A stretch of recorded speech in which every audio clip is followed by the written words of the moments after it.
শিশুকে তার মায়ের থেকে আলাদা না করা।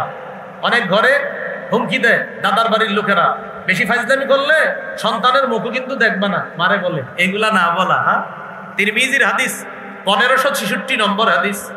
রাসূলুল্লাহ সাল্লাল্লাহু আলাইহি সাল্লাম বলেন, মান ফাররাকা বাইনা ওয়ালিদাতিন ওয়া ওয়ালাদিহা ফাররাকাল্লাহু বাইনাহু ওয়া বাইনা আহিব্বাতিহি ইয়াউমাল কিয়ামা। যে ব্যক্তি কোনো শিশুকে তার মায়ের থেকে আলাদা করে, আল্লাহ তাআলা কিয়ামতের ময়দানে তাকে আর তার প্রিয়জনদের মাঝে আল্লাহ আলাদা করে দিবে। বলি নাউজুবিল্লাহ। শিশু সন্তান তাকে আর তার বাবার মাঝখানে গিয়ে আপনি না বসা। যেমন এই মাহফিলে কোনো বাবা তার শিশু সন্তানকে নিয়ে বসছে, এখন আপনি হঠাৎ কোত্থেকে আইসা শিশুরে সরাই দিয়ে মাঝে বসলেন। নবী বললেন, সাবধান, এটা করবা না। শিশু যেখানে বসা ওখানে ওরও বসতে দাও, ওরে সরায়া তুমি বসবা, এমনটা করবা না। ক্বালা রাসূলুল্লাহ সাল্লাল্লাহু আলাইহি ওয়াসাল্লাম, লা ইয়াজলিসুর রাজুলু বাইনার রাজুলি ওয়া বাইনা ইবনিহি। রাসূলুল্লাহ সাল্লাল্লাহু আলাইহি সাল্লাম বলেন, তোমাদের কেউ যেন কোনো ব্যক্তি আর তার সন্তানের মাঝে আইসা না বসে। তোমাদের কেউ যেন কোনো ব্যক্তি আর তার সন্তানের মাঝে এসে না বসে। সহিহ বুখারীর বর্ণনা 6038 নম্বর হাদিস। আনাস রাদিয়াল্লাহু তাআলা আনহু বলেন, খাদামতু রাসূলুল্লাহি সাল্লাল্লাহু আলাইহি ওয়াসাল্লাম 10 সিনিনা মা ক্বালা লি উফিন ওয়ালা লিমা সানাতা ওয়ালা আল্লাহ সানাতা। আমি নবীর 10 বছর খেদমত করছি, নবী কখনো আমাকে বলে নাই উফ, কখনো বলে নাই এটা কেন করলা, কখনো বলে নাই এটা কেন করনি। আমি 10 বছর খেদমত করছি, কখনো উফ বলে নাই, কখনো বলে নাই এটা কেন করেছো, কখনো বলে নাই এটা কেন করনি। শিশুদেরকে বেশি ধমক না দেওয়া, ভয় পেয়ে যেতে পারে।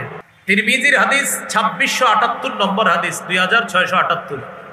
এই হাদিসের মধ্যে আসছে, আনাস রাদিয়াল্লাহু তাআলা আনহুকে নবীজি বললেন, এ বৎস তুমি শোনো, ইন কদারতা আন তুসবিহা ওয়া তুমসিয়া ওয়া লাইসা ফি কলবিকা গিশুন লি আহাদিন ফাফআল।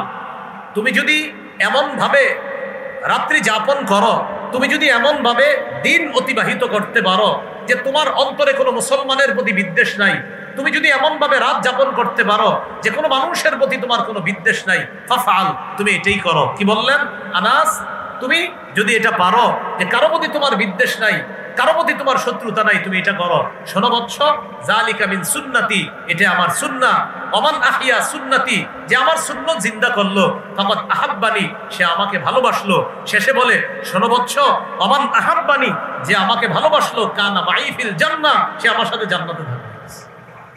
ইয়াহাবু লিমান ইয়াশাউ ইনাসা ওয়া ইয়াহাবু লিমান ইয়াশাউ وَيَهَبُ لِمَن يَشَاءُ الذُّكُورَ أَوْ يُزَوِّجُهُمْ ذُكْرَانًا وَإِنَاثًا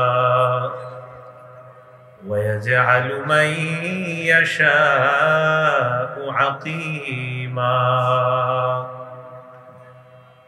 اللهم صل على محمد وعلى آل محمد كما صليت على إبراهيم وعلى آل إبراهيم إنك حميد مجيد اللهم بارك على محمد وعلى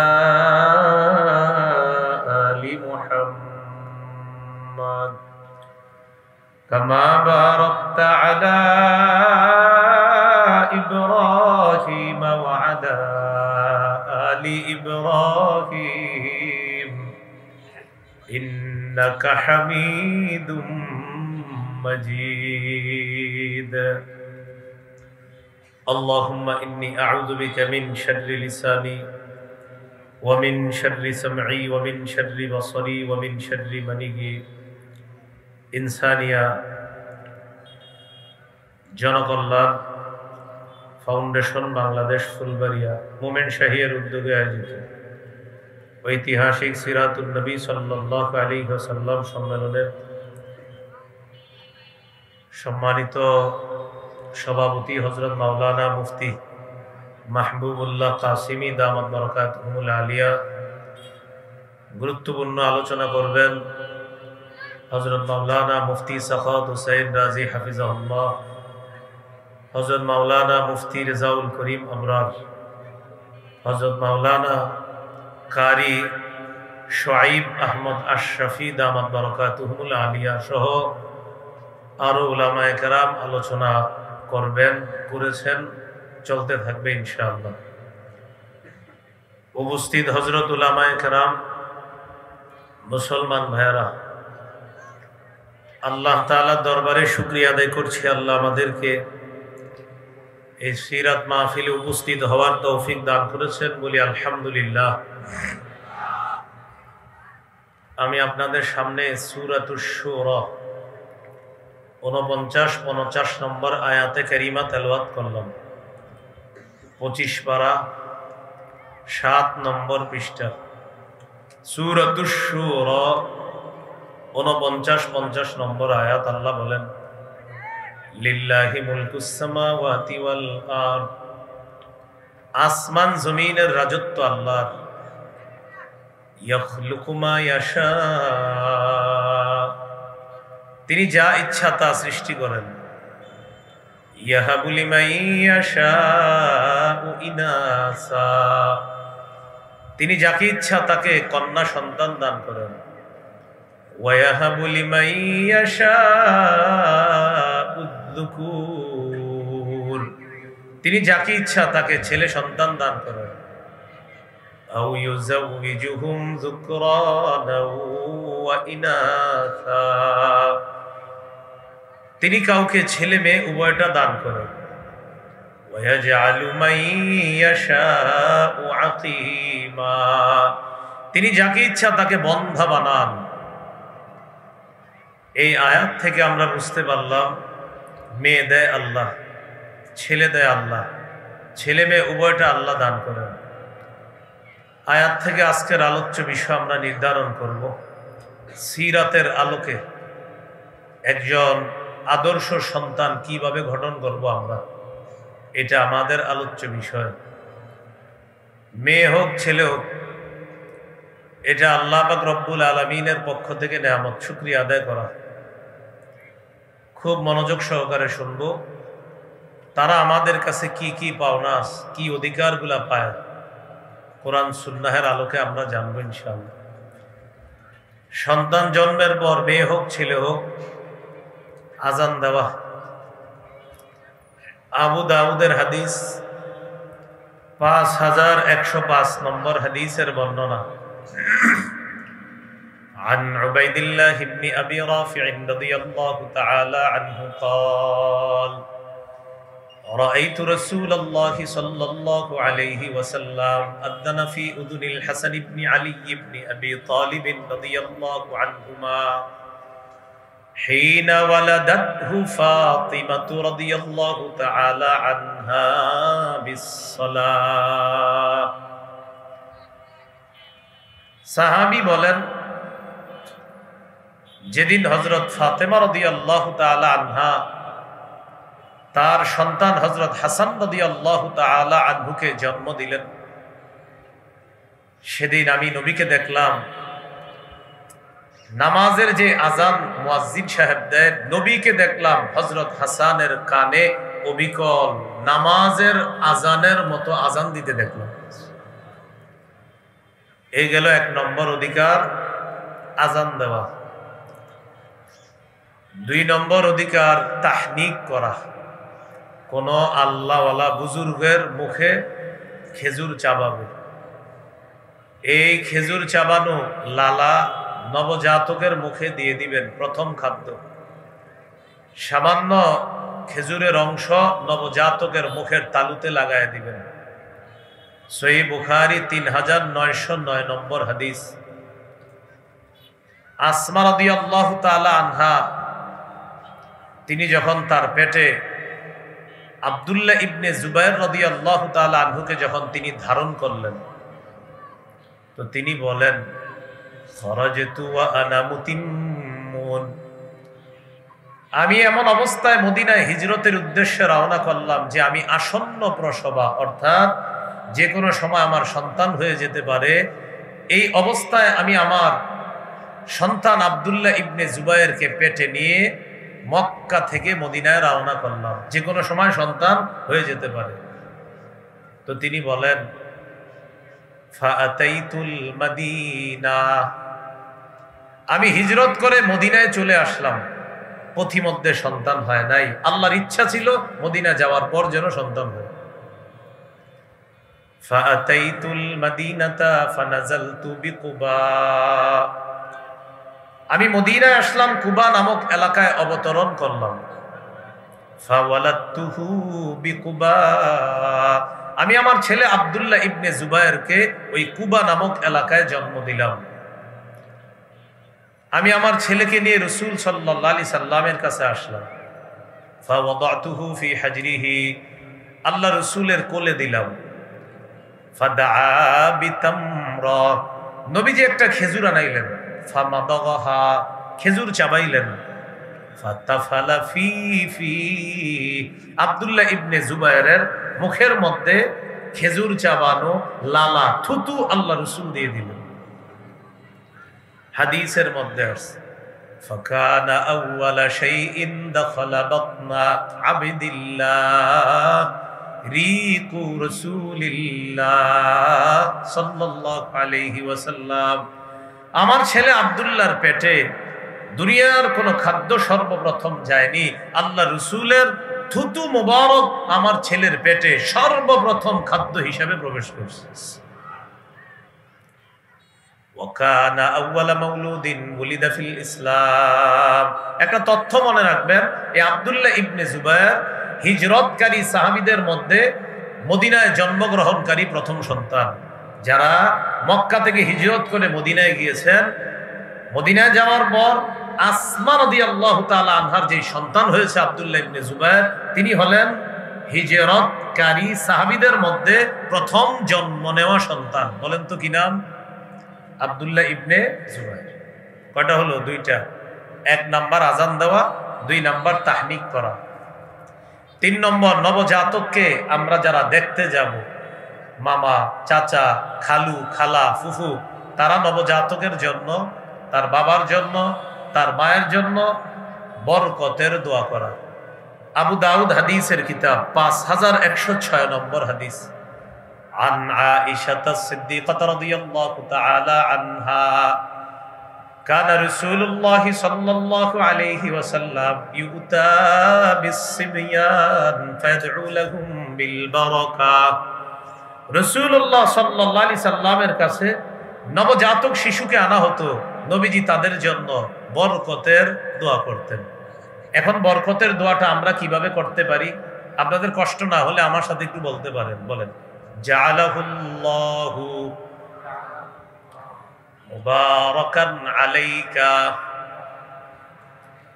ওয়া আলা উম্মতি মুহাম্মাদ সাল্লাল্লাহু আলাইহি ওয়াসাল্লাম। বলেন, আল্লাহ তাআলা এই নবজাতককে তোমার জন্য, তার মায়ের জন্য, গোটা জগতের উম্মতে মুহাম্মদীর জন্য বরকত বানিয়ে দেন। এইভাবে নবজাতকের জন্য আমরা দোয়া করব। বলেন ইনশাআল্লাহ। 4 নাম্বার, শিশু কান্না করলে তার কান্না থামিয়ে দেওয়া, এটা শিশুর অধিকার, এটা নববী পদ্ধতি। সহিহ বুখারীর বর্ণনা 868 নম্বর হাদিস। قال رسول الله صلى الله عليه وسلم إني لأقوم إلى الصلاة وأريد أن أطول فيها فأسمع بكاء الصبي। রাসূলুল্লাহ সাল্লাল্লাহু আলাইহি সাল্লাম বলেন, আমি নামাজে দাঁড়াই লম্বা কেরাত পড়ার নিয়ত করি। যখন আমি নামাজের মধ্যে লম্বা কেরাত পড়ার নিয়ত করার পর কোন শিশুর কান্নার আওয়াজ শুনতে পাই, ফাআতাজাওয়াজু ফি সালাতি, আমি লম্বা কেরাতটা সংক্ষিপ্ত করে ফেলি। কেন? শিশুর মায়ের কষ্ট হবে শিশুর কান্না বাড়লে। আমার পিছনে শিশুর মা নামাজে আছে, আমার কেরাত লম্বা হলে শিশুর কান্না বাড়বে। শিশুর কান্না বাড়লে মায়ের কষ্ট হবে। আমি সংক্ষিপ্ত কেরাত দিয়ে নামাজ শেষ করে শিশুর কান্না থামিয়ে আমি শিশু এবং তার মায়ের অধিকার প্রতিষ্ঠিত করি। মা ডেকছি ধুইতে গেছে, রান্না করতে গেছে, নামাজে দাঁড়িয়েছে। আপনারা যারা বাসায় আছেন, শিশু কান্না করলে ওরে তাড়াতাড়ি কোলে নিয়ে তার কান্না থামান, এটা শিশুর অধিকার। কত হলো? 4। 5 নাম্বার, আকিকা করা। قال رسول الله صلى الله عليه وسلم إن اليهود تعق عن الغلام ولا تعق عن الجارية فعقوا عن الغلام شاتين وعن الجارية شاتان। রাসূলুল্লাহ সাল্লাল্লাহু আলাইহি সাল্লাম বলেন, ইহুদিরা ছেলের আকিকা করত, মেয়ের আকিকা করত না। ও আমার উম্মত, তোমরা ছেলের পক্ষ থেকে 2টি ছাগল আকিকা করবা, মেয়ের পক্ষ থেকে 1টি আকিকা করবা। মাসআলা হলো, ছেলের পক্ষ থেকে 2টি আকিকা করার সামর্থ্য যদি না থাকে, 1টি পশু আকিকা করলেও আকিকা আদায় হয়ে যাবে। নাসাই শরীফের হাদিস 4220 নম্বর হাদিস। قال رسول الله صلى الله عليه وسلم كل غلام رهين بعقيقته تذبح عنه يوم السابع। রাসূলুল্লাহ সাল্লাল্লাহু আলাইহি সাল্লাম বলেন, প্রত্যেক নবজাতক তার আকিকার সাথে আবদ্ধ। 7ম দিনে তার পক্ষ থেকে পশু জবাই করা হবে। ওয়ায়ুহলাকু রাসুহু, 7ম দিনে শিশুর মাথার চুল মুন্ডন করা হবে। 7 দিনের চুল মুন্ডন করে একটা টিস্যুতে নিবেন অথবা কোনো কাগজে সংরক্ষণ করে এটা বাজারে নিয়ে যাবেন। স্বর্ণকারের দোকানে গিয়ে বলবেন, 1 পাল্লায় শিশুর চুল রাখতে, আরেক পাল্লায় রূপা রাখতে। চুল পরিমাণ রূপা আল্লাহর রাস্তায় সদকা করে দিবেন। এটা সুন্নাহ, এটা নববী পদ্ধতি। ফাতেমা রাদিয়াল্লাহু তাআলা আনহাকে রাসূলুল্লাহ সাল্লাল্লাহু আলাইহি সাল্লাম বললেন, ইয়া ফাতিমাতু ইহলিকি রাসা ওয়া তাসাদ্দাকি বিজিনাতি শা'রিহি ফিদ্দাতান। ফাতেমা, হাসানের মাথার চুল মুন্ডন করো আর তার চুল পরিমাণ রূপা আল্লাহর রাস্তায় সদকা করে দাও। আলী রাদিয়াল্লাহু তাআলা আনহু বলেন, ফাওয়াজানতুহু ফাকানা ওয়াজনুহু দিরহামান আও বা'দা দিরহাম। আমি হাসানের চুল ওজন করলাম। হাসানের চুল ওজন করার পর 1 দিরহাম রূপা অথবা 1 দিরহামের কাছাকাছি রূপা পরিমাণ হাসানের চুলগুলা হয়েছে। আমি এই রূপা আল্লাহর রাস্তায় সদকা করে দিলাম। মনে থাকবে তো ইনশাআল্লাহ? এটা 7ম দিনের চুল। তাহলে কয় নাম্বার কথা গেল? 5 নাম্বার, আকিকা করা। 6 নাম্বার, নাম রাখা। আবু দাউদের হাদিস 4949 নম্বর হাদিস। قال رسول الله صلى الله عليه وسلم أحب الأسماء إلى الله عبد الله وعبد الرحمن। রাসূলুল্লাহ সাল্লাল্লাহু আলাইহি সাল্লাম বলেন, আল্লাহর কাছে সর্বাধিক পছন্দনীয় নাম হলো আব্দুল্লাহ, আব্দুর রহমান। সর্বাধিক পছন্দনীয় নাম আব্দুল্লাহ, আব্দুর রহমান। সাহাবায়ে কেরাম রাসূল সাল্লাল্লাহু আলাইহি সাল্লামকে জিজ্ঞাসা করলেন, قد علمنا حق الوالد فما حق الولد يا رسول الله। ইয়া রাসূলুল্লাহ, মা বাবার হক আমরা জানি, সন্তানের কি হক আপনার কাছে জানতে চাই। فقال رسول الله صلى الله عليه وسلم أن يحسن اسمه ويحسن أدبه। সন্তানের হক হলো বাবা মা সন্তানের সুন্দর নাম রাখা আর সন্তানকে সুন্দর শিষ্টাচারের মাধ্যমে বড় করা। তাহলে 6 নাম্বার, সুন্দর নাম রাখা। 7 নাম্বার, সন্তানকে উপনামে ডাইকা তার মন খুশি করে দেওয়া। আবু দাউদের 4969 নম্বর হাদিসের বর্ণনা। আনাস রাদিয়াল্লাহু তাআলা আনহু বলেন, রাসূলুল্লাহ সাল্লাল্লাহু আলাইহি সাল্লাম প্রায় সময় আমাদের বাড়িতে আসতেন। আমার একজন ছোট ভাই আছে। আমার এই ছোট ভাইয়ের একটা পাখি ছিল, কানা ইয়ালআবু বিহি। আমার ছোট ভাই এই পাখি দিয়ে খেলাধুলা করত। আমার ভাইয়ের পাখিটা মারা গেছে। আমার ভাইয়ের পাখি মারা যাওয়ার পর তো নবীজি আমাদের বাসায় আসলেন। আসার পর রাআহু রাসূলুল্লাহ সাল্লাল্লাহু আলাইহি ওয়াসাল্লাম হাজিনা। নবীজি দেখলেন আমার ভাইয়ের মনটা খারাপ। কেন? ওই যে ওর পাখি মারা গেছে। فقال رسول الله صلى الله عليه وسلم ما شأنه। নবীজি জিজ্ঞাসা করলেন কি ব্যাপার, ওর কি হয়েছে, ওর মন খারাপ কেন? পরিবারের লোকেরা জবাব দিল, মা তানুগরহু ইয়া রাসূলুল্লাহ, ওগো আল্লাহর রাসূল, ওর পাখিটি মারা গেছে, এইজন্য ওর মন খারাপ। নবীজি তখন ছন্দের মতো দুটি বাক্য বলে তার মন খুশি করে দিলেন। নবী বললেন, ইয়া আবা উমাইর মা ফাআলান নুগাইর, ও আবু উমাইর, ছোট্ট পাখিটি কি করলো, কি হলো? দেখেন তো কিভাবে মিলাইছে, ইয়া আবা উমাইর মা ফাআলান নুগাইর, ও আবু উমাইর, ছোট্ট পাখিটি কি করলো, কি হলো? এটা বলার কারণে এই ছোট্ট মানুষটার মন খুশি হয়ে গেছে। নবী এত সুন্দর করে তাকে দুইটা বাক্য বলছে ওর নামের সাথে মিল রেখে। তো এই যে ইয়া আবা উমাইর বলছে হাদিসে, এটাকে বলে উপনাম। কি নাম? উপনাম। এই নামগুলা আগে মুসলমানের মাঝে চর্চা হতো, এখন আর তেমন চর্চা হয় না। 8 নাম্বার, শিশু সন্তানের হাঁটুতে যেন কষ্ট না পায়, হাঁটা শিখাইতে গিয়ে বর্তমানে প্রায় পাকার বাড়ি, এই পাকা ঘরের মধ্যে যেন হাঁটুতে বেশি কষ্ট না পায়। আবু দাউদ 1109 নম্বর হাদিস, খতবানা রাসূলুল্লাহ সাল্লাল্লাহু আলাইহি ওয়াসাল্লাম فأقبل الحسن والحسين رضي الله تعالى عنهما। নবীজি মসজিদে জুমার খুতবা দিতেছে, নবীজির দুই নাতি হাসান হুসাইন রাদিয়াল্লাহু আনহুমা মসজিদে আগমন করছে। ইয়াসুরানি ওয়া ইয়াকুমান, নাতি দুইজন বারবার জমিনে পড়ে যায়, আবার ওঠে, আবার পড়ে যায়, আবার দাঁড়ায়। নবীজি কি করলেন? খুতবা বন্ধ করলেন, নাজালা, মিম্বর থেকে নামলেন, আখাযাহুমা, দুই নাতিকে কোলে নিলেন, সাইদা বিহিমাল মিম্বার, দুই নাতিকে নিয়ে আবার মিম্বরে গিয়ে উঠলেন।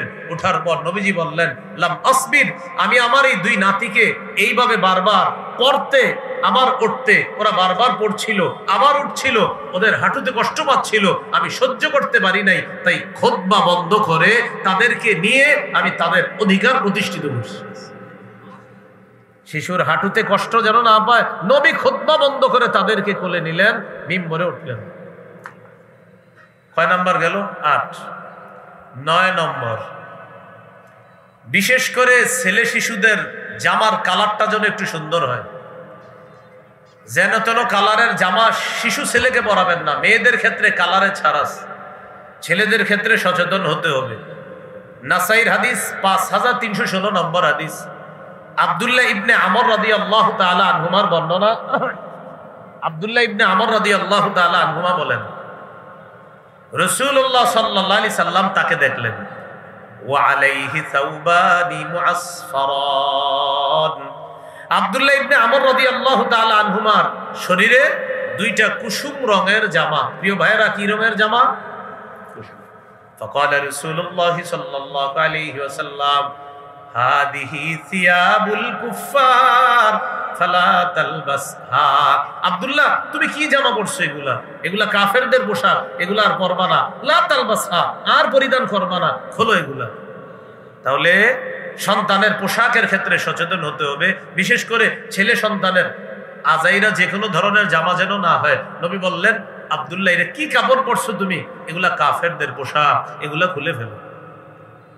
10 নম্বর, সতর ঢেকে রাখে এমন পোশাকে সন্তানকে শৈশব থেকে অভ্যস্ত করা। সূরা আরাফের 26 নম্বর আয়াতে আল্লাহ বলেন, ইয়া বানি আদম ক্বাদ আনজালনা আলাইকুম লিবাসা ইউয়ারি সাওআতিকুম ওয়ারিশা ওয়া লিবাসুত তাকওয়া যালিকা খায়র। হে আদম সন্তান, আমি তোমাদেরকে এমন পোশাক দিলাম যে পোশাক তোমাদের লজ্জাস্থান ঢেকে রাখে, যে পোশাক সৌন্দর্যতার কারণ। তাকওয়ার পোশাক সর্বোত্তম পোশাক। শৈশব থেকে শিশুকে এমন পোশাকে অভ্যস্ত করা যে পোশাক তাকে সতর ঢাকা শিখায়, এমন পোশাকে শৈশব থেকে তাকে অভ্যস্ত করা। 11 নাম্বার, সাদা পোশাক পরানো শিখানো, সাদা পোশাক পরিধান করা শিক্ষা দেওয়া। আবু দাউদের হাদিস 4061 নম্বর হাদিসের বর্ণনা, قال رسول الله صلى الله عليه وسلم ইলবাসু মিন সিয়াবিকুমুল বায়াদ ফাইন্নাহা খায়রু সিয়াবিকুম। রাসূলুল্লাহ সাল্লাল্লাহু আলাইহি সাল্লাম বলেন, তোমরা তোমাদের পোশাকের মধ্য থেকে সাদা পোশাক পরিধান করো, কেননা এটা সর্বোত্তম পোশাক। ওয়াকাফিনু ফিহা মাউতাকুম, তোমাদের মধ্যে যারা মৃত তাদেরকেও সাদা পোশাক পরাও, তাদের কাফনটা সাদা পোশাক দিয়ে দাও, এরপর তাদেরকে দাফন করো। হাদিস থেকে শিখলাম, জীবিত তোমরাও সাদা পোশাক পরো, মৃতদেরকে সাদা পোশাক পরায়া দাও। তাহলে 11 নাম্বার, সাদা পোশাক সর্বোত্তম পোশাক। অন্যান্য কালার পরা যাবে না এমনটা না, বাকি সাদা পোশাক সর্বোত্তম পোশাক। এই গেল 11 নাম্বার। 12 নাম্বার, শিশু সন্তানকে এমন পোশাকে অভ্যস্ত না করা যে পোশাক থেকে অহংকার বের হয়। শিশু সন্তানকে এমন পোশাকে অভ্যস্ত না করা যে পোশাক অহংকার প্রদর্শন করে। قال رسول الله صلى الله عليه وسلم كلوا واشربوا وتصدقوا والبسوا ما لم يخالطه اسراف او مخيلا। রাসূলুল্লাহ সাল্লাল্লাহু আলাইহি সাল্লাম বলেন, কুলু তোমরা খাও, ওয়াশরাবু তোমরা পান করো, ওয়াতাসাদ্দাকু তোমরা দান করো, ওয়ালবাসু মা লাম ইখালিতহু ইসরাফুন আও মাখিলা তোমরা পোশাক পরিধান করো যে পোশাক অপচয়ের কারণ না হয়, যে পোশাক অহংকার প্রদর্শন না করে। হাদিসে 4টি কথা বলছেন নবী, খাও, অপচয় যেন না হয়, অহংকার যেন প্রদর্শন না হয়, পান করো, অপচয় যেন না হয়, অহংকার প্রদর্শন যেন না হয়, দান করো, দান যেন তোমাকে অহংকারী না বানায়, পোশাক পরিধান করো, এটা যেন অপচয়ের কারণ না হয়, অহংকার প্রদর্শনের কারণ না হয়। আল্লাহ আমাদেরকে, আমাদের সন্তানদেরকে অপচয়, অপব্যয় এবং অহংকার থেকে হেফাজত করেন। 13 নাম্বার, ছেলে শিশুকে রেশম এবং স্বর্ণ থেকে দূরে রাখা। আবার বলছি 13 নাম্বার, ছেলে শিশুকে রেশম থেকে দূরে রাখা, স্বর্ণ থেকে দূরে রাখা। قال رسول الله صلى الله عليه وسلم أحل الذهب والحرير لأناس أمتي وحرم على ذكورها। রাসূলুল্লাহ সাল্লাল্লাহু আলাইহি সাল্লাম বলেন, আমার উম্মতের মেয়েদের জন্য রেশম হালাল, স্বর্ণ হালাল। আমার উম্মতের ছেলেদের জন্য রেশম হারাম, স্বর্ণ হারাম। আমার উম্মতের ছেলেদের জন্য রেশম হারাম, স্বর্ণ হারাম। আমার উম্মতের মেয়েদের জন্য রেশম হালাল, স্বর্ণ হালাল। কত নাম্বার গেল? 13। 14 নাম্বার, জুতা পরিধান করা শিখানো। সুবহানাল্লাহ বলেন, আল্লাহু আকবার বলেন। কেন? আমার নবী জুতা পরাও শিখিয়ে দিতেছে আমাদের। قال رسول الله صلى الله عليه وسلم لا تمشي في نعل واحد। রাসূলুল্লাহ সাল্লাল্লাহু আলাইহি সাল্লাম বলেন, এক পায়ে জুতা পরিধান করে তুমি হাঁটবা না। শিশুকে এক পায়ে জুতা পরিধান করে হাঁটানো যাবে না। বুখারীর বর্ণনা আছে, লিউনইলহুমা জামিআ আও লিহফিহিমা জামিআ, হয়তো 2 পায়ে জুতা রাখবে, না হয় 2 পা খালি রেখে হাঁটবে। বাস্তবিক অর্থে এক পায়ে জুতা রেখে হাঁটলে অ্যাক্সিডেন্টের সম্ভাবনা, কারণ পা উঁচা নিচা হয়ে যাবে। তাই শৈশব থেকে সন্তানকে 2 পায়ে জুতা পরিধান করানো, এটা শিখিয়ে দেওয়া, এক পায়ে যেন জুতা পরিধান না করে। এই হাদিসে আরো আসছে, রাসূলুল্লাহ সাল্লাল্লাহু আলাইহি সাল্লাম বলেন, ওয়ালা তাদা ইহদা রিজলাইকা আলাল উখরা ইযা ইসতালকাইতা, তুমি যখন চিত হয়ে শুইবা তখন এক পায়ের উপর আরেক পা রাখবা না। আবার বুঝেন, চিত হয়ে যখন শুইবা এক পায়ের উপর আরেক পা রাখবা না। যদি দেখেন শিশু চিত হয়ে শুয়ে আছে, ও যেন এক পায়ের উপর আরেক পা না রাখে, এইভাবে রাখলে আস্তে সরায়া দিবে।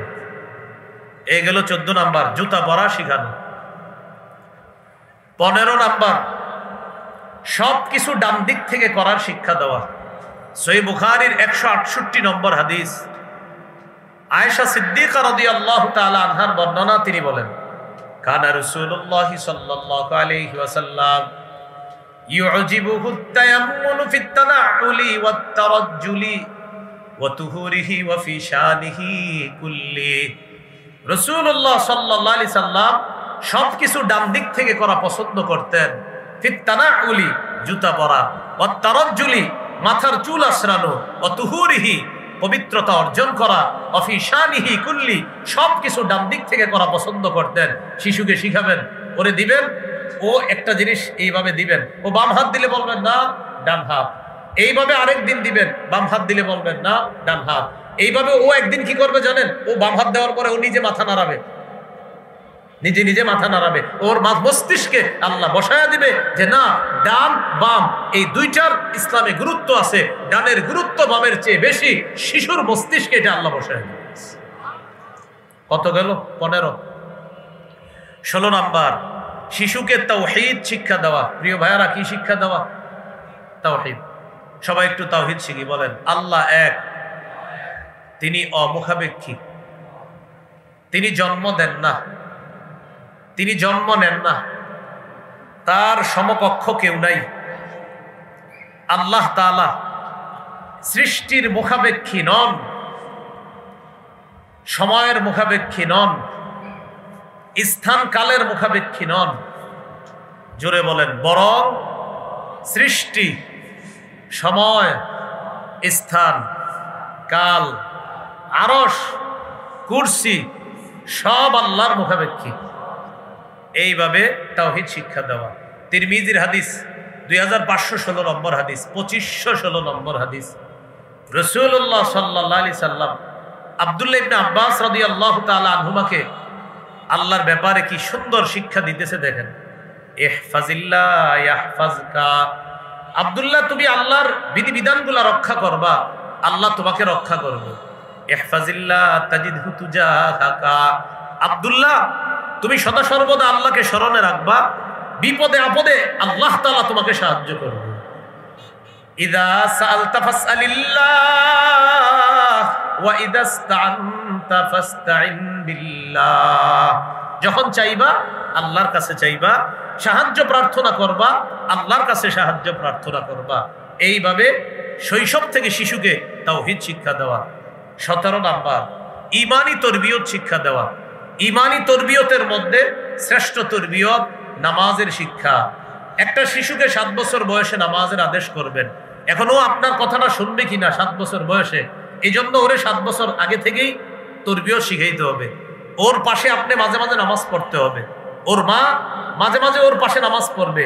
শিশু যেন ঘুম থেকে চোখ মেলেই দেখে মা নামাজ পড়তেছে, হঠাৎ চিন্তা করবে ঘটনা কি, আম্মা কি করে, এটা যেন ওর মাঝে চিন্তার কারণ হয়ে যায়। মাঝে মাঝে সুন্নত নামাজ ঘরে পড়বেন, আপনার শিশু যেন আপনার দিকে তাকায়। দেখবেন মাঝে মাঝে 1.5-2 বছরের শিশু আপনার পাশে গিয়ে দাঁড়ায় গেছে নামাজে, পরনে কাপড় না থাকলেও মাথায় টুপি একটা দিয়ে দাঁড়ায় যাবে পাশে গিয়ে। হ্যাঁ, শিশু মানুষ। এবার দেখে আপনি ঠোঁট নাড়ান, ও ঠোঁট নাড়াবে। রুকুতে গিয়ে দেখে আপনি ঠোঁট নাড়ান, ও ঠোঁট নাড়ায়। সালাম ফিরানোর পর হাতের কর গণতেছেন, এবার আপনার ঠোঁটের দিকে তাকায় দেখে আপনার ঠোঁট নড়ে আর কর গণতেছেন, ও এমন করে। যারা বাপ আছেন আপনারা বলতে পারবেন, হ্যাঁ এমন করে। আপনি শুকরিয়া আদায় করবেন, আমার সন্তানের মস্তিষ্কে আল্লাহ অতীব গুরুত্বপূর্ণ একটি বিষয় আল্লাহ স্থান দিয়ে দিয়েছে। তাহলে নামাজের তরবিয়ত শিক্ষা দেওয়া। قال رسول الله صلى الله عليه وسلم مروا أولادكم بالصلاة وهم أبناء 7 سنين, তোমরা তোমাদের সন্তানদেরকে নামাজের আদেশ করো যখন তাদের বয়স 7 বছর হয়। ওয়াদরিবুহুম আলাইহা ওয়া হুম আবনাউ 10 সিনিন, যখন তাদের বয়স 10 বছর হয় তখন তাদেরকে প্রয়োজনে নামাজ না পড়লে মৃদু আঘাত করো। 7 বছর বয়সে নামাজের আদেশ, 10 বছর বয়সে প্রয়োজনে মৃদু আঘাত করা। এইগুলো 17 নাম্বার। 18 নাম্বার, মসজিদে শিশুর উপস্থিতি গুরুত্ব দেওয়া, জামাতে শিশুর উপস্থিতি গুরুত্ব দেওয়া। শিশুকে ধমক দিয়ে মসজিদ থেকে তাড়ায়া না দেওয়া, বরং মসজিদে তার উপস্থিতি গুরুত্ব দেওয়া। قال رسول الله صلى الله عليه وسلم إذا أما أحدكم الناس فليخفف بالصلاة, রাসূলুল্লাহ সাল্লাল্লাহু আলাইহি সাল্লাম বলেন, তোমাদের কেউ যখন মানুষের ইমামতি করে তখন যেন নামাজ একটু সহজ করে। কেন? فإن فيهم الضعيف والمريض والصغير والكبير, রাসূলুল্লাহ সাল্লাল্লাহু আলাইহি সাল্লাম বলেন, তোমাদের কেউ যখন মানুষের ইমামতি করবা 4 শ্রেণীর মুসল্লির প্রতি লক্ষ্য রেখে নামাজ সহজ করবা। 1 নাম্বার, ফাইন্না ফীহিমুদ দাঈফ, মুসল্লিদের মাঝে দুর্বল লোক আছে, 2 নাম্বার আল মারিদা, মুসল্লিদের মধ্যে অসুস্থ মুসল্লি আছে। 3 নাম্বার আস সগীরা, মুসল্লিদের মাঝে শিশু আছে। 4 নাম্বার আল কাবীরা, মুসল্লিদের মাঝে বৃদ্ধ মানুষ আছে। তাহলে বলেন তো মুসল্লিদের মাঝে কয় শ্রেণীর দুর্বল মানুষ থাকতে পারে? 4 শ্রেণীর। নবী বলছেন এই 4 শ্রেণীর প্রতি লক্ষ্য রেখে ইমাম সাহেব নামাজ সহজ করবে। 1 নাম্বার, মুসল্লিদের মাঝে অসুস্থ ব্যক্তি আছে, মুসল্লিদের মাঝে শারীরিক অক্ষম দুর্বল ব্যক্তি আছে, মুসল্লিদের মাঝে ছোট মানুষ আছে, মুসল্লিদের মাঝে বৃদ্ধ মানুষ আছে। এই 4 শ্রেণীর মধ্যে শিশুর কথা আছে কিনা? এখান থেকে বোঝা যায় মসজিদে শিশুর উপস্থিতি গুরুত্ব দেওয়া, ওরে তাড়িয়ে না দেওয়া। এইগুলো 18 নাম্বার। 19 নম্বর, শিশুকে শৈশবেই কোরআন শিক্ষা দেওয়া। ইনসানিয়া ফাউন্ডেশন মাশাআল্লাহ সুন্দর মাহফিলের আয়োজন করছেন। আপনাদের প্রতি আবদার থাকবে এই 1000 মাহফিল যতটা গুরুত্ব দিয়ে করবেন, এলাকা ভিত্তিক মক্তবের গুরুত্ব এর চাইতে আরো বেশি দিবেন। কিসের গুরুত্ব? না বলেন, জোরে বলেন। মক্তব, মক্তব, বিশেষ করে মসজিদ ভিত্তিক মক্তব, এই মক্তবের গুরুত্ব বাড়ান। মাদ্রাসা ভিত্তিক মক্তবে যারা পড়ে ওরা মাশাআল্লাহ মাওলানা মুফতি মুহাদ্দিস হয়, কিন্তু যে ছেলেটা ডাক্তার হবে, যে মেয়েটা ডাক্তার হবে, যে ছেলেটা ইঞ্জিনিয়ার ব্যারিস্টার হবে, এই ছেলেটা কোরআন শিখবে কোথায়? প্রত্যেকটা মুসলমানের সন্তান যেন সে ডাক্তার, ইঞ্জিনিয়ার, ব্যারিস্টার যাই হবে, সে যেন বিশুদ্ধ কোরআন শিখতে পারে মসজিদ ভিত্তিক বক্তব্য থেকে। এই ইনসানিয়া ফাউন্ডেশন হাজারো মাহফিল করবে, তারা কোনো সমস্যা নাই, এর চাইতে বেশি গুরুত্ব দিবে এলাকা ভিত্তিক মসজিদ ভিত্তিক এই বক্তব্যের গুরুত্ব দিবে, যেখানে সব মুসলমানের শিশুরা, মেয়েরা এসে পড়াশোনা করতে পারবে। এটার গুরুত্ব বাড়াতে হবে। আল্লাহ এর চাইতে বেশি প্রতিদান দান করবে। কথা কি বুঝে আসছে? মসজিদ ভিত্তিক মক্তব আগে 150-200 ছাত্রছাত্রী দিত, এখন হুজুর সকালে বলে মক্তবের ছাত্রছাত্রীরা মক্তবে চলে আসো, বলে না? বইলাও আনা যায় না। তাহলে 19 নম্বর, কোরআন শিক্ষা দেওয়া। তিরমিজির হাদিস 2909 নম্বর হাদিস, ক্বালা রাসূলুল্লাহ সাল্লাল্লাহু আলাইহি ওয়াসাল্লাম খায়রুকুম মান তাআল্লামাল কুরআনা ওয়া আল্লামা। রাসূলুল্লাহ সাল্লাল্লাহু আলাইহি সাল্লাম বলেন, তোমাদের মধ্যে সর্বোত্তম ওই ব্যক্তি যে কোরআন শিখে অন্যকে শিখায়। তোমাদের মধ্যে সর্বোত্তম ওই ব্যক্তি যে কোরআন শিখে অন্যকে শিখায়। এই হলো শৈশবে কোরআন শিক্ষা দেওয়া। 20 নাম্বার, শিশুর সাথে খেলাধুলা করা। বলেন তো একটু সবাই, কি করা? খেলাধুলা করা। এই বাক্সটা বাসায় যখন থাকেন ওই বাক্সটা আর বেশি চালায়েন না। ওই যে একটা বাক্স আছে না, এটা ঘরে থাকলে এটা ডয়ারে রেখে দেন। ছেলেরে মেয়েদের সাথে একটু খেইলেন, বাচ্চাদের সাথে একটু খেলাধুলা করেন। আপনি এত ব্যস্ত মানুষ, অফিস থেকে আইসা তখনও বলেন এই সারাদিন অফিসে ছিলাম, ওদেরকে একটু সামলাও তো, তুমি ব্যস্ত আছি না, আপনি অনেক ব্যস্ত। বাচ্চাদের সাথে একটু খেলাধুলা করেন। ইবনে মাজার 144 নম্বর হাদিস, হাদিসটা মন দিয়ে শুনেন, দেখেন কে কার সাথে খেলে। রাসূলুল্লাহ সাল্লাল্লাহু আলাইহি সাল্লাম কয়েকজন সাহাবী সহ বের হয়েছে এক সাহাবীর বাসায় দাওয়াতের উদ্দেশ্যে বের হয়েছে। এক সাহাবীর বাসায় দাওয়াত খাবে। হঠাৎ দেখে হুসাইনুন ইয়ালআবু ফিস সিক্কা, ছোট নাতি হুসাইন রাদিয়াল্লাহু তাআলা মদিনার গলিতে খেলতেছে। সুবহানাল্লাহ। যেই মাত্র নাতিকে দেখছে নবীজি কি করলেন? সবার সামনে গেলেন। যাওয়ার পর হুসাইন রাদিয়াল্লাহু তাআলা আনহুকে ধরার জন্য নবীজি চেষ্টা চালাইতেছে। যেই মাত্র নাতি তার নানাকে দেখছে, ইয়াফিরুল গোলাম হা হুনা ওয়া ইয়াফিরু হা হুনা। হযরত হুসাইন একবার এদিকে পালায় আর একবার এদিকে পালায়। নানাও ধরার জন্য এদিকে যায় আবার এদিকে যায়। পৃথিবীর শ্রেষ্ঠ নানা শ্রেষ্ঠ নাতির সাথে খেলতেছে। ইউলাইবু, নবীজি তার নাতির সাথে খেলতেছিলেন। ওয়া ইউদাহিকু, তার সাথে হাসাহাসি করতেছিলেন। হযরত হুসাইনও নানারে ধরতে দিতেছে না। একবার এদিকে যায়, নানাও ধরতে যায়, আবার এদিকে যায়, নানাও ধরতে যায়। এক পর্যায়ে নবী ধরে ফেললেন। কি করলেন? এক হাত দিয়ে এইভাবে এক হাত থুতনির নিচে রাখলেন, আরেক হাত মাথার তালুতে রাখলেন। রাখার পর নবী বললেন, হুসাইনুন মিন্নি ওয়া আনা মিন হুসাইন। হুসাইন আমার থেকে, আমি হুসাইনের থেকে। আহাব্বাল্লাহু মান আহাব্বা হুসাইনান, যে হুসাইনকে ভালোবাসলো আল্লাহ তাকে ভালোবাসে। তাহলে কে কার সাথে খেলছে?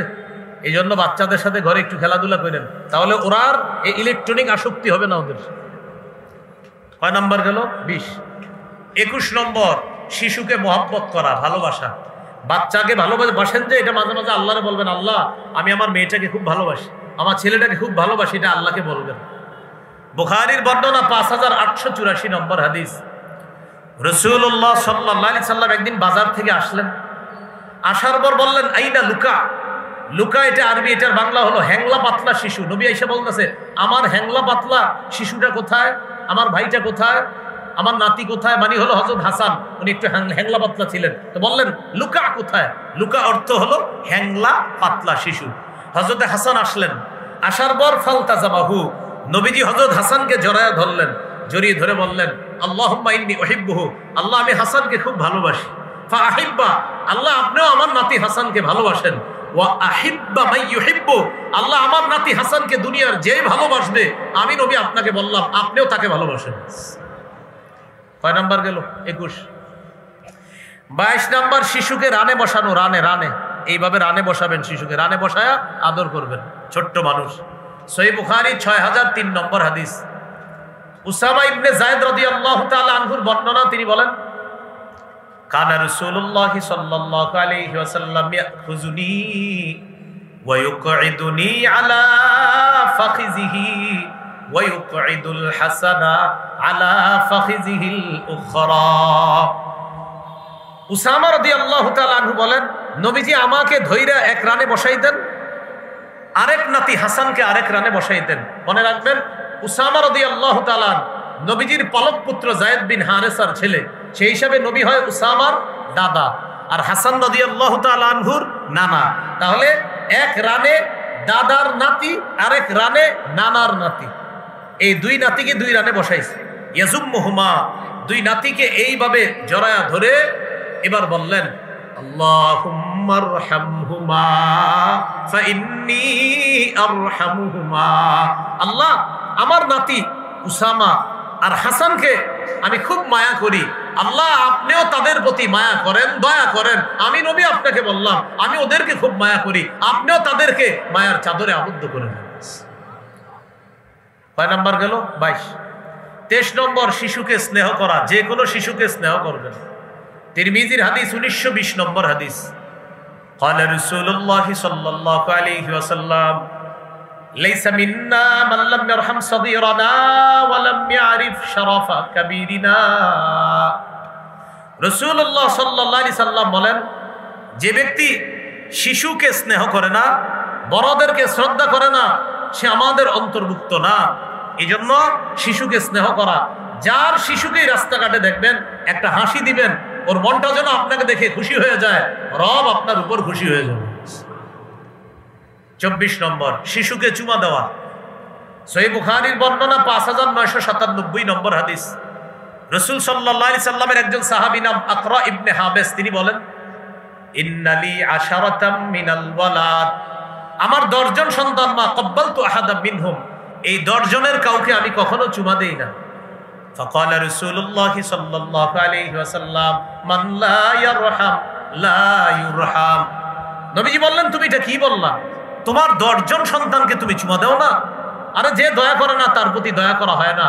তুমি যদি তোমার সন্তানকে মায়া না করো, দয়া না করো, তো তোমার প্রতিও তো দয়া করা হবে না। তাহলে কি শিখলাম? শিশুকে চুমু দেওয়া, সন্তানদেরকে চুমু দেওয়া, আদর করা, এগুলো 24। 25 নাম্বার, কিছু খাবার দাবার যখন খান, ভালো একটা লোভনীয় খাদ্য যেটা শিশু পছন্দ করে, ও আপনার পাশে থাকলে ওরে আগে দিবেন। দেওয়ার পর যদি পুরোটা খেয়ে ফেলো, আর যদি আপনারে কিছু দেয় আলহামদুলিল্লাহ, না হয় ওই খেয়ে ফেলো। হাদিসটা মন দিয়ে শোনেন। ইযা উতিয়া রাসূলুল্লাহ সাল্লাল্লাহু আলাইহি ওয়াসাল্লাম বিবাকুরাতিল ফাকিহা, রাসূলুল্লাহ সাল্লাল্লাহু আলাইহি সাল্লামের কাছে যখন প্রথম ফল আনা হতো, সাহাবায়ে কেরাম কি করতেন? বাগানের গাছের প্রথম ফলটা নবীজিকে হাদিয়া দিতেন। নবীজি গাছের ওই ফলটার দিকে তাকায়া নবীজি কি করতেন? এই গাছের ফলটাকে ওয়াদাআহা আলা আইনাই, চোখের উপর রাখতেন, ওয়া শাফাতাই, ঠোঁটের উপর রাখতেন। চোখ আর ঠোঁটের উপর রেখে নবীজি বলতেন, আল্লাহ প্রথম ফলটা এটাতেও আপনি বরকত দান করেন, বরকতের দোয়া করতেন। আর কি গাছের শেষ ফল, বাগানের শেষ ফল, ওটার মধ্যে আপনি বরকত দান করেন, ওটাও আপনি বরকতি বানায়া দেন, এরকম দোয়া করতেন। আরো অনেক সুন্দর সুন্দর দোয়া আছে। এটা করার পর নবী কি করতেন? সুম্মা ইউতিহা মান ইয়াকুনু ইনদাহু মিনাস সিবিয়ান, নবীর পাশে কোনো শিশু থাকলে ওই ফলটা শিশুকে দিয়ে দিতেন, নাও তুমি খাও, খেয়ে ফেলো। তাহলে রাসূল সাল্লাল্লাহু আলাইহি সাল্লাম বরকতি দোয়াটা করে শিশুকে দিয়ে দিতেন, শিশু খেয়ে ফেলতেন। কি বললাম, খাবারের ক্ষেত্রে যদি শিশুর পছন্দনীয় তার স্বাস্থ্যকর কোনো খাবার আপনার হাতে থাকে তাহলে ওরে অগ্রাধিকার দিবেন, খাইলে খেয়ে ফেলো। আর যদি আপনারা মায়া করে কিছু দেয় আলহামদুলিল্লাহ, না হয় ওই খাক। কয় নাম্বার গেল? 25। 26 নাম্বার, এটা সবাই আমার সাথে বলেন, বলেন শিশুর সাথে হাসির ছলেও মিথ্যা বলা যাবে না। মিথ্যা বললেন না শিশুর সাথে। আবু দাউদের 4991 নম্বর হাদিস, আব্দুল্লাহ ইবনে আমির রাদিয়াল্লাহু তাআলা আনহু বর্ণনা, তিনি বলেন, দাআতনি উম্মি ওয়া রাসূলুল্লাহ সাল্লাল্লাহু আলাইহি ওয়াসাল্লাম ফি বাইতি। নবীজি আমাদের বাসায় আছে, আমার আম্মা আমাকে ডাক দিলেন। আমার আম্মা আমাকে ডেকে বললেন, তাআল উতিকা, আব্বু এদিকে আসো, তোমারে কিছু দিব। নবীজি আমার আম্মাকে বললেন, মা আরাদতি আন তুতিহি, তুমি তোমার সন্তানকে কি দিবা? আমার মা জবাব দিলেন, উতিহি তামারান, হুজুর আমি আমার ছেলেকে খেজুর দিব। فقال رسول الله صلى الله عليه وسلم لو لم تعطيه شيئا كتبت منك عند الله كذبا। তুমি তোমার সন্তানকে ডাকার পর যদি কিছু না দিতা, তোমার নামে আল্লাহর কাছে একটা মিথ্যা কথা লেখা হতো। বলি নাউজুবিল্লাহ। তাহলে কি শিখলাম ভাই? শিশুর সাথে মিথ্যা কথা বলা যাবে না। আমরা এদিক সেদিক না তাকাই, বয়ান তো শোনা যাইতেছে, কি বলেন? বাস বয়ান শুনতে। আপনারা যদি সময় লস করেন তাহলে গুরুত্বপূর্ণ কথা থেকে যাবে, কিন্তু আমি তো সেরে দিব সময়ের মধ্যে, এই জন্য সময় লস করেন না, পুরো বয়ানটা শুনেন। তাহলে 26 নাম্বার, শিশুর সাথে মিথ্যা কথা বলা যাবে না। আব্দুল্লাহ ইবনে আমির রাদিয়াল্লাহু তাআলা আনহু বলেন, আমার মা আমাকে ডাকলেন, নবী আমাদের বাসায়, আমার মা ডেকে বললেন, আব্বু এদিকে আসো, তোমাকে কিছু দিব, যেটা আমরা বাংলাদেশিরা বলি, এদিকে আসো আব্বু, আম্মু এদিকে আসো, মজা দিব, এভাবে বলি। আসার পর যদি না দিই, মিথ্যা কথা। নবী বললেন, তুমি যে তোমার ছেলেকে ডাকলা, ডাকার পর যদি তুমি তাকে কিছু না দিতা, তোমার নামে আল্লাহর কাছে একটা মিথ্যা কথা লেখা হয়ে যেত। আল্লাহ আমাদের মা বাবা, আত্মীয় স্বজন সবাইকে এই ধরনের মিথ্যা শিশুর সাথে বলা থেকে আল্লাহ আমাদেরকে হেফাজত করেন। 27 নাম্বার, শিশু সন্তানকে বালখিল্যতা করার সুযোগ দেওয়া। বালখিল্যতা কাকে বলে? আপনার দাড়ি নিয়ে টান দিবে, আপনার জামাটা টান দিবে, আপনার টুপিটা টান দিবে, আপনার পাগড়ি টান দিবে শিশু, ওরে এটা করতে দিয়ে, ও টান দেখ, ও মজা পাইলে আপনার পাগড়িটা একটা টান দেখ, ওরে দিয়ে যে নাও পাগড়িটা ধরো, টানো। হাদিস শুনলে অবাক হয়ে যাবেন, সহিহ বুখারীর 5993 নম্বর হাদিস, উম্মে খালেদ রাদিয়াল্লাহু তাআলা আনহা, তিনি বলেন, আতাইতু রাসূলুল্লাহ সাল্লাল্লাহু আলাইহি ওয়াসাল্লাম মা আবি, আমি রাসূলুল্লাহ সাল্লাল্লাহু আলাইহি সাল্লামের কাছে গেলাম, আমার বাবার সাথে নবীর কাছে গেলাম। নাম কি? উম্মে খালেদ, একটা মহিলা। তো তিনি বলেন, সাহাবী আর কি, তিনি বলেন, আমি শৈশবে আমার বাবার সাথে নবীর কাছে গেলাম। একটু মন দেন, নবীজির কাছে যাওয়ার পর আমার শরীরে তখন একটা জামা ছিল, আলাইয়া কামিসুন আসফার, একটা হলুদ জামা। আমার এই হলুদ কালারের জামা দেখে নবী বললেন, সানা সানা সানা সানা, এটা হাবশি ভাষা, এটার আরবি হলো হাসানা হাসানা, সুন্দর সুন্দর, মানে জামাটা নবীজি বললেন সুন্দর সুন্দর। এই মেয়ে তিনি বলেন, তখন আমি কি করলাম, যাহাবতু আলআবু বিখাতামিন নবুওয়া, আমি নবীজির কাঁধের উপরে যে মোহরে নবুয়তটা আছে কাঁধে, এই মোহরে নবুয়ত যেটা নবীর শেষ নবী হওয়ার দলিল, এই মোহরে নবুয়ত নিয়ে খেলা করা শুরু করলাম। এই ছোট মেয়ে বলতেছে, আমি যখন নবীর মোহরে নবুয়ত নিয়ে খেলা শুরু করলাম, জাজারনি আবি, আমার আব্বা আমারে ধমক দিলেন, এই কি করো তুমি? নবীজি আমার আব্বাকে বললেন, দাহা, আরে মেয়েটাকে খেলতে দাও, আমার মোহরে নবুয়ত নিয়ে খেলতেছে, এই জন্য তুমি ধমক দিছো না, ওরে খেলতে দাও, ও যেহেতু আনন্দ পাইতেছে, আমার মোহরে নবুয়ত নিয়ে সে খেলুক। মোহরে নবুয়ত হলো কাঁধের মধ্যে কবুতরের ডিমের মতো একটা মোহরে নবুয়ত, এই মোহরে নবুয়ত নিয়ে খেলতেছিল। নবী বললেন, তাকে এটা নিয়ে খেলতে দাও। আল্লাহ রসুল একটা বাচ্চার মনের আবদার পুরা করার জন্য নিজের মোহরে নবুয়ত নিয়ে খেলার অনুমতি দিয়ে দিলেন। কয় নাম্বার গেল? 27। 28 নাম্বার, শিশু সন্তানকে গুনাহের কিছু শিক্ষা না দেওয়া। বলতে পারেন, হুজুর শিশুর তো গুনাহ নাই। হ্যাঁ, গুনাহ নাই, তবে ওর মস্তিষ্কে বসে গেলে কিছুদিন পরে বলবে, আব্বা এটা কিনে না দিলে আত্মহত্যা করবো। এই জন্য গুনাহের কিছু শিখায়েন না ছোটবেলা থেকে। যদিও 3 শ্রেণীর গুনাহ নাই, রাসূলুল্লাহ সাল্লাল্লাহু আলাইহি সাল্লাম বলেন, রুফিআল কালামু আন সালাসা, 3 জনের গুনাহ লেখা থেকে কলম উঠিয়ে নেওয়া হয়েছে। 1 নাম্বার, আনিন নাইমি হাত্তা ইস্তাইকিজা, ঘুমন্ত ব্যক্তি জাগ্রত হওয়ার আগ পর্যন্ত তার কোনো গুনাহ নাই। 2 নাম্বার আনিল মুবতালা হাত্তা ইয়াবরা, পাগল ব্যক্তি সুস্থ না হওয়া পর্যন্ত তার কোনো গুনাহ নাই। 3 নাম্বার ওয়ানিস সাবিয়্যি হাত্তা ইয়াকবারা, শিশু বড় না হওয়া পর্যন্ত তার কোনো গুনাহ নাই। এ হলো 3 শ্রেণীর গুনাহ নাই। কিন্তু আমরা আমাদের সন্তানকে কি শিখাবো না? গুনাহের কিছু শিখাবো না। 29 নম্বর, খেলায় মগ্ন শিশুকে বাধা না দেওয়া। কয়েকজন শিশু খেলতেছে, তাকে হঠাৎ গিয়ে বাধা না দিয়ে আস্তে ধীরে বুঝিয়ে শুনিয়ে সেখান থেকে সরিয়ে দেওয়া। যেমন আমি তো সহ্য করে নিতেছি, আমার পরে আলোচকরা সহ্য করবে না, এখানে বৈশা যদি খালি উপরে আকাশে এরকম ওই যে শিশুরা খেলতেছে এগুলো দেখলে চোখে সমস্যা হয়, বাকি ডাইরেক্ট বাধা না দিয়ে ভলেন্টিয়াররা আস্তে ধীরে ওদেরকে মাঠ থেকে সরান। আমি সহ্য করে নিচ্ছি, অন্যরা সহ্য করবে না, শিউর বলে দিচ্ছি। হ্যাঁ, তাহলে 29 নম্বর, খেলায় মগ্ন শিশুকে সরাসরি বাধা না দিয়ে আস্তে ধীরে বুঝিয়ে শুনিয়ে সেখান থেকে সরিয়ে দেওয়া। সহিহ মুসলিমের হাদিস 6272 নম্বর হাদিস। আনাস রাদিয়াল্লাহু তাআলা আনহু বলেন, একদিন নবীজি আমাকে এক কাজে পাঠাইছে, আমাকে নবীজি খোঁজার জন্য বের হয়েছে। নবীজি যখন আমারে খুঁজতে আসছে, আতা আলাইয়া রাসূলুল্লাহ সাল্লাল্লাহু আলাইহি সাল্লাম, নবী আমার কাছে আসলেন। ওয়া আনা আলআবু মাআল গিলমান, এসে দেখে আমি একদল শিশুর সাথে খেলতেছি। নবীজি আমাকে ডাইরেক্ট বাধা না দিয়ে সাল্লামা আলাইনা, আমাদের সকলকে নবী একটা সালাম দিলেন। শিশুদেরকে কি করলেন? একটা সালাম দিলেন। আমি রাসূল সাল্লাল্লাহু আলাইহি সাল্লামের সালাম নিলাম। নবীজি এরপর আমাকে একটা কাজে পাঠাইছে। এখান থেকে শিখলাম, খেলায় মগ্ন শিশুকে সরাসরি প্রথমে বাধা না দিয়ে আস্তে ধীরে তারে সেখান থেকে দূরে সরানো যেতে পারে। 30 নম্বর, শিশুকে তার মায়ের থেকে আলাদা না করা। অনেক ঘরে হুমকি দেয় দাদার বাড়ির লোকেরা, বেশি ফাজলামি করলে সন্তানের মুখও কিন্তু দেখবে না, মারে বলে। এগুলা না বলা। হ্যাঁ, তিরমিজির হাদিস 1566 নম্বর হাদিস।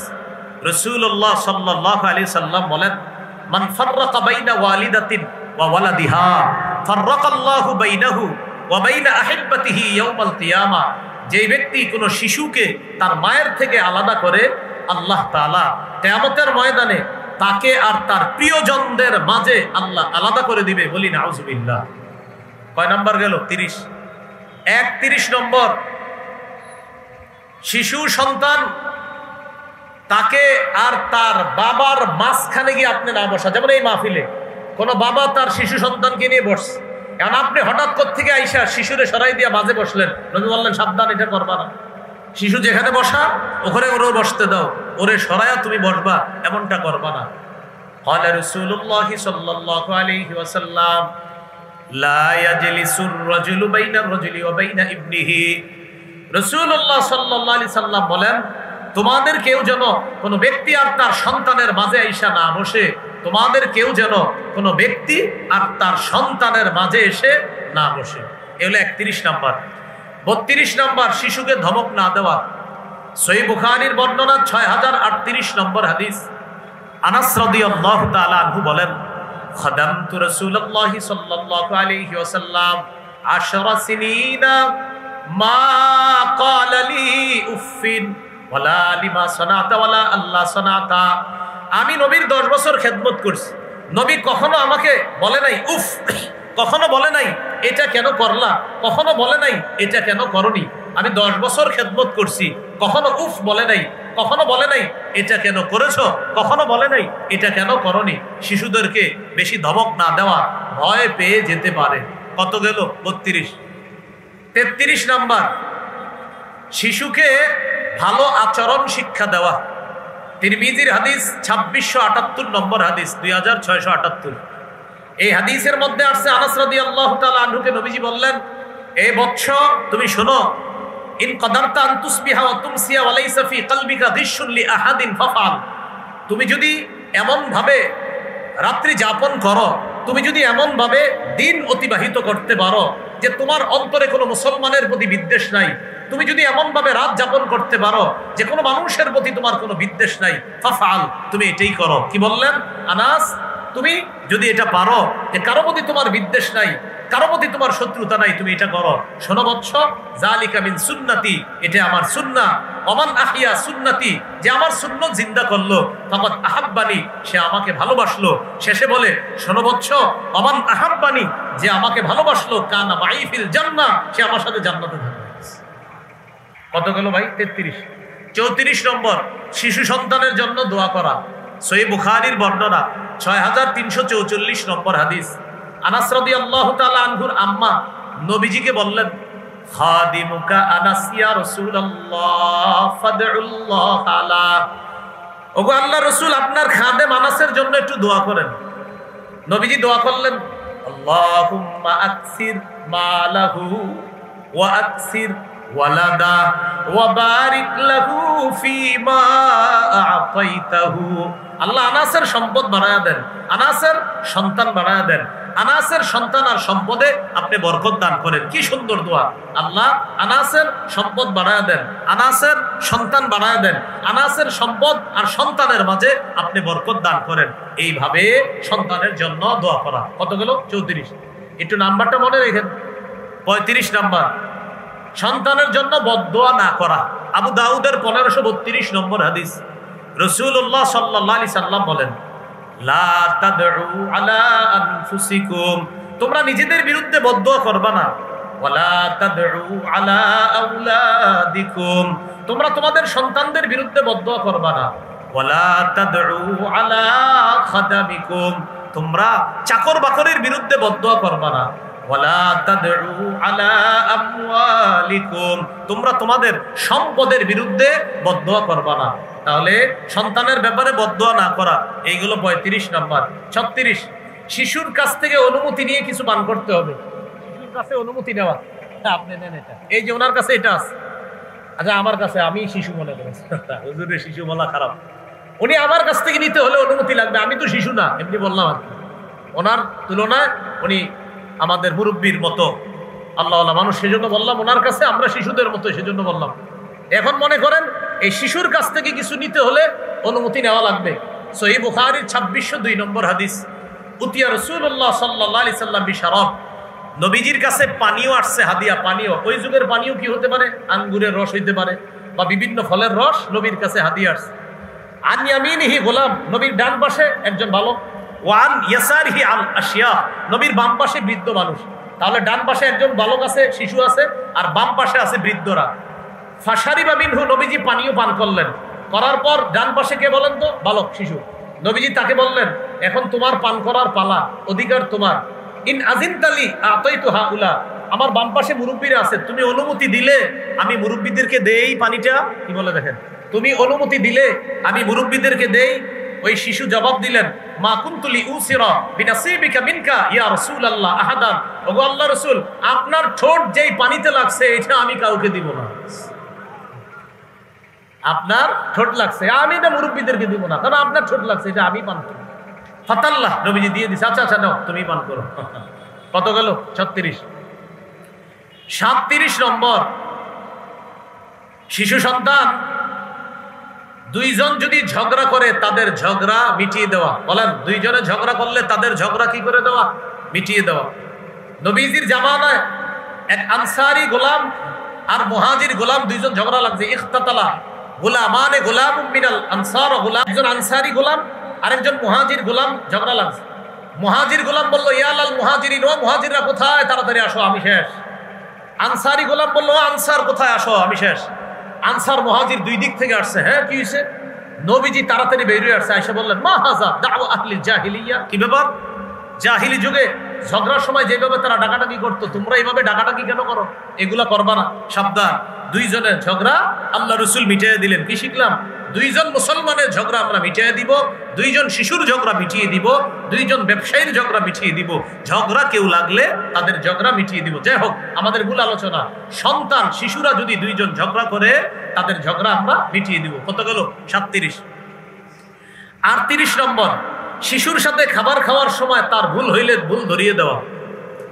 ওমর ইবনে আবি সালামা রাদিয়াল্লাহু তাআলা আনহু বলেন, কুনতু গুলামান ফি হাদিরি রাসূলিল্লাহ সাল্লাল্লাহু আলাইহি সাল্লাম, আমি নবীর তত্ত্বাবধানে বড় হয়েছি, নবীর ঘরে আমি থাকতাম, নবীর প্লেটে আমি খাবার খাইতাম। কানাত ইয়াদি তাতিশু ফিস সাফহা, আমার হাতটা খাবারের প্লেটে চারদিকে যাইতো, এখানে যাইতো, এখানে যাইতো, এখানে যাই, মানে এক প্লেটে চারদিকে হাত যায়। নবীজি আমাকে বললেন, এ বালক শোনো, সাম্মিল্লাহ, বিসমিল্লাহ বলো, ওয়াকুল বিয়ামিনিকা, ডান হাত দিয়ে খাও, ওয়াকুল মিম্মা ইয়ালিকা, সামনে থেকে খাও। কি বললেন?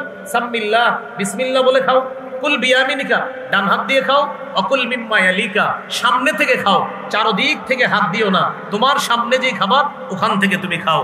আল্লাহ রাসূল তার ভুল ধরিয়ে দিলেন, কত সুন্দর শিষ্টাচার ভদ্রতা তাকে শিখিয়ে দিলেন।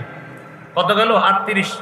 39, সুপ্ত প্রতিভা সম্পন্ন শিশুদের মাঝে প্রতিযোগিতার ব্যবস্থা করা। সুবহানাল্লাহ, প্রতিভা আছে, তাদের এই প্রতিভার প্রকাশের জন্য, বিকাশের জন্য প্রতিযোগিতার ব্যবস্থা করা। সহিহ বুখারীর বর্ণনা 61-62 নম্বর হাদিস।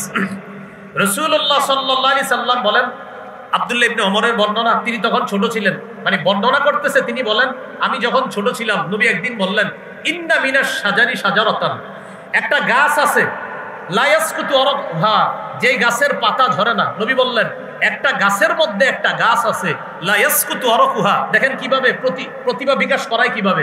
গাছের মধ্যে একটা গাছ আছে যেই গাছের পাতা কি করে না, ঝরে না। তো বলেন, এভাবে বলি না, বলো তো সেটা কি গাছ, এরকম বলি না আমরা? তো নবী বলতেছে গাছের মধ্যে একটা গাছ আছে যেই গাছের পাতা ঝরে না। ওয়া ইন্নাহা মাসালুল মুসলিম, আর এই গাছটার দৃষ্টান্ত যেন মুসলমানের দৃষ্টান্ত। তোমরা আমাকে বলো তো সেটা কি গাছ? সাহাবীদেরকে জিজ্ঞাসা করলেন। তো আব্দুল্লাহ ইবনে ওমর বলেন, ওয়াকা'আন নাসু ফি শাজারিল বাওয়াদি, জনগণ বিভিন্ন গাছের কথা মনে আনতে লাগলো, মনে হয় এই গাছ, মনে হয় ওই গাছ।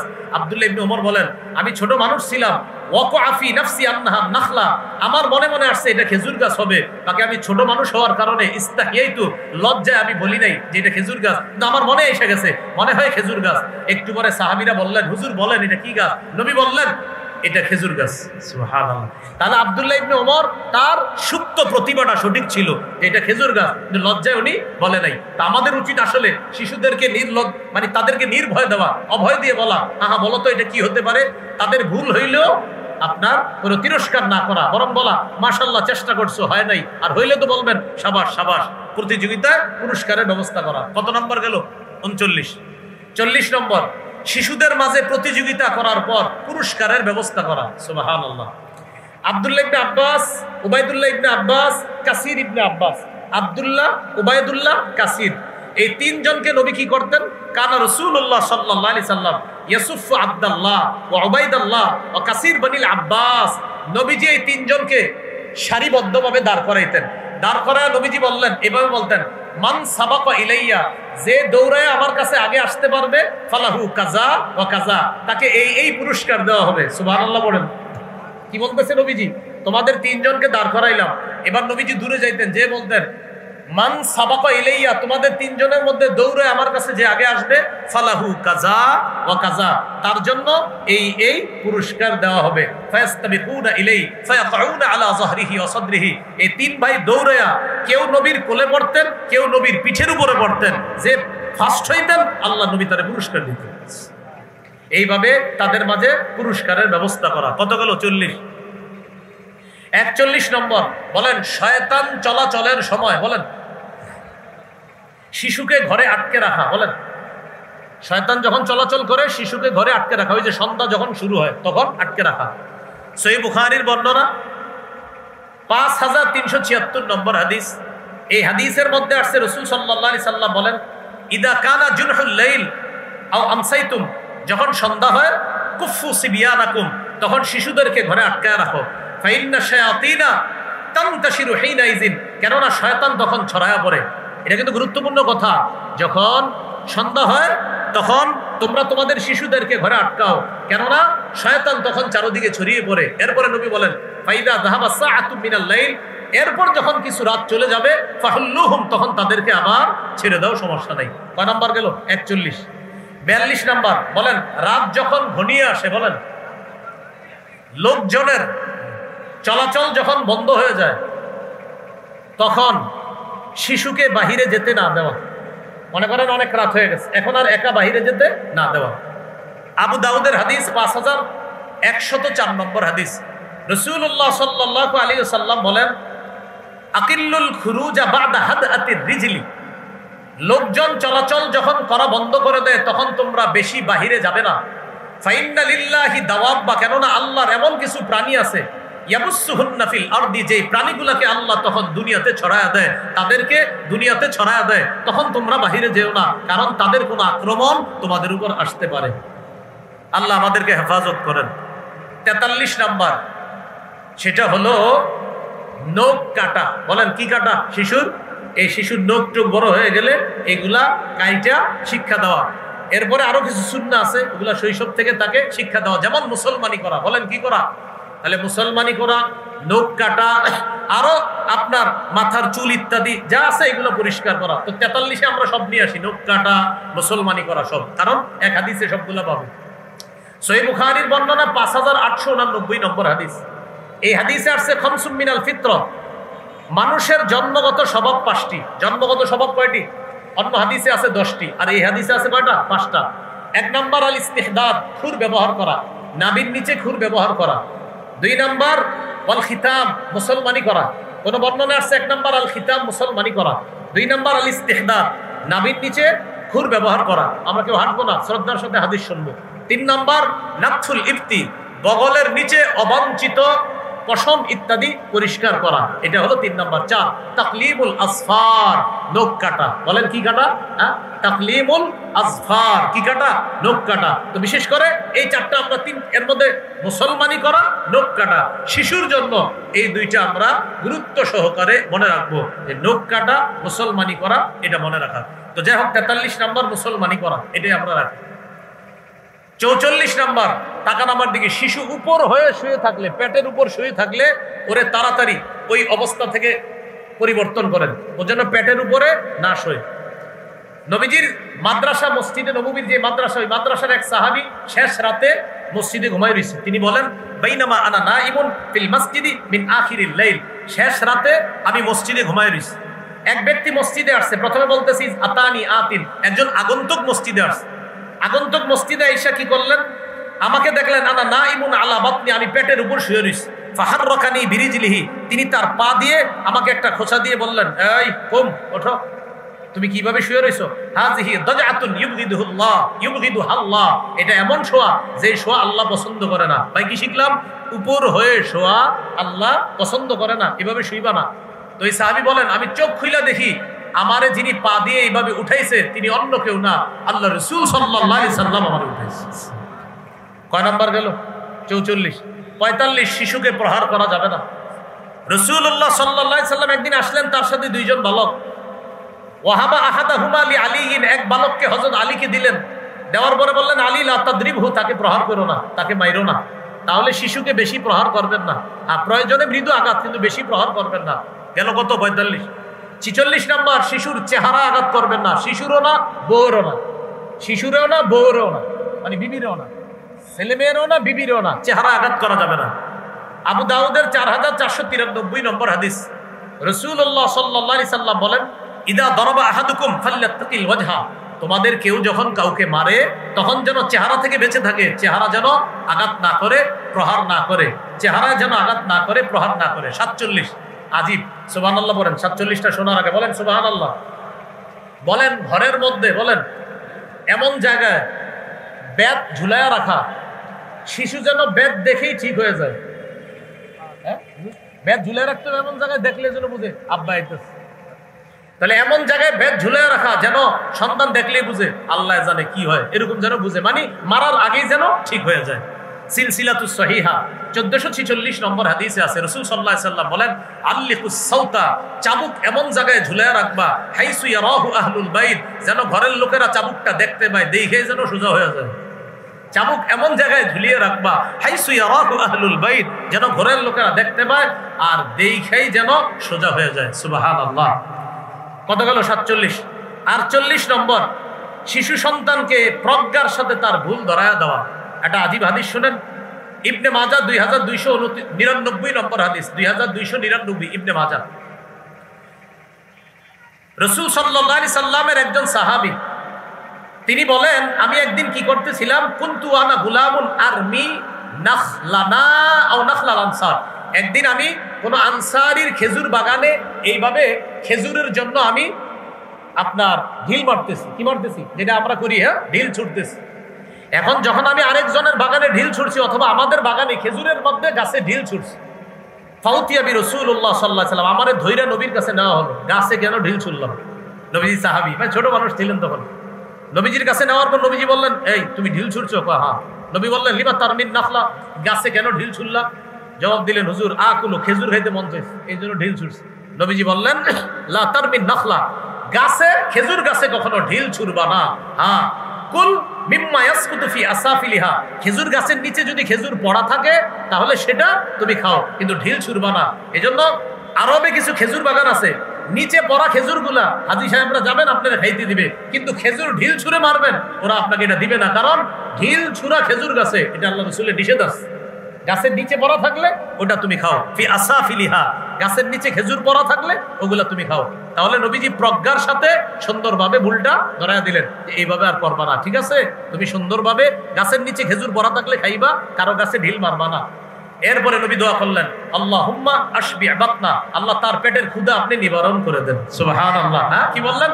আল্লাহুম্মা আশবি বাতনা, আল্লাহ আপনি তার পেটের ক্ষুধা নিবারণ করে দেন। কত নম্বর গেল? 48। 49 নম্বর, কোন শিশু ছেলে কাজে যদি ভুল করে তার কাজে সহযোগিতা করে ভুলটা ধরায় দেওয়া। আজীব একটা হাদিস শুনেন, আর একটা বলবো, 50 শেষ করে দিব, যদিও 50 শেষ না, আরো আছে, 50 শেষ করছি ইনশাআল্লাহ। 49 নম্বর, রাসূল সাল্লাল্লাহু আলাইহি সাল্লাম একদিন এক জায়গায় যাইতেছে, মাররা বিসিবিয়ান, মাররা বি গোলাম, এক গোলামের পাশ দিয়ে গেলেন নবীজি। সহিহ ইবনে হিব্বান হাদিসের কিতাব 1163 নম্বর হাদিস। তো এই গোলামের পাশ দিয়ে যাওয়ার সময় দেখে কি, ইয়াসলাখু শাতা, সে একটা ছাগল ওই চামড়া ছড়াইতেছে, ছাগলের চামড়া খসাইতেছে। নবীজি তাকে বললেন, তানাহা, এই মিয়া তোমার চামড়া খসানো হচ্ছে না, তানাহা, একটু সরত, হাত্তা উরিয়াকা, আমি নবী তোমারে দেখাই দিচ্ছি কিভাবে চামড়া খসাইবা। আল্লাহু আকবার। আল্লাহর রাসূল কি করলেন তখন? তাকে বললেন, হাত্তা উরিয়াকা, আমি দেখাই দিই, তুমি সরো। ফাইন্নী লা আরাকা তুহসিনু তাসলাহু, কেননা আমি দেখতেছি তুমি ভালোভাবে খসাইতে পারতেছো না, আমি খসানো শিখাই দিই, সরত তুমি। আল্লাহ রাসূল এরপরে কিভাবে হাত পা পেটের অংশ গোস্ত কিভাবে খসাইতে হবে আল্লাহ নবী তাকে সুন্দরভাবে শিখাইয়া দিলেন। এইভাবে চামড়া সরাতে হবে, এইভাবে গোস্ত বের করতে হবে। আল্লাহ রাসূল এইভাবে হাতে ধরে ধরে ওই বালককে কাজটা শিখিয়ে দিচ্ছে। কত গেল? 49। সর্বশেষ আজকের জন্য 50 নম্বর, শিশুদেরকে সালাম দেওয়া। সবাই বলেন, শিশুদেরকে আমরা এখন বিচার দিই, আপনার ছেলেটা সালাম দেয় না, আপনি দিছেননি। কি বলি? আপনার ছেলেটা সালাম দেয় না, তো আপনি দিছেননি সালাম। আমরা খালি বিচার দিই, আপনার ছেলেটা না ইদানিং সালাম দেয় না, আরে আপনি সালাম দিছেননি। সহিহ বুখারীর বর্ণনা 6247 নম্বর হাদিস।